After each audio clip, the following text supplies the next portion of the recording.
Aziz dostlar, Rasail qardaş bizim Ağbalın surağına gəlib çıxıb bura. Özü də gəlib, oruc da olsa yemir, dadına baxmır, ən azından görünüşündən görürsünlər qardaş bu nədir? Ha bu yolu maraqlı belə. bu yolu gələ bizim təbiəti gördünüz.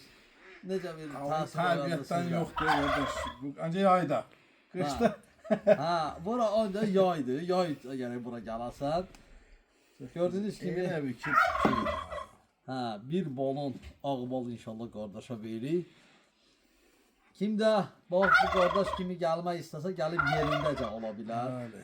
Təkcə ağbal yox, bütün növ ballardan bizdə var. Əslində bu bala bura gəlməyin yeri var.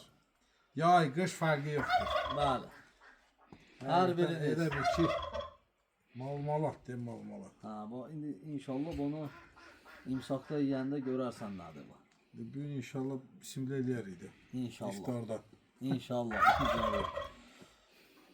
Aziz dostlar, kim də gəlmək istəsə 051 546 39 39 zəng eləyin. Gəlin həm yerindəcə ala bilərsiniz, həm də biz sizin üçün göndərə bilərik. Azərbaycan daxili bütün şəhər və rayonlara. Sağ olun, var olasınız inşallah. Qardaş Allah sizə də can sağlığı versin. Sağ ol qardaşım, Allah.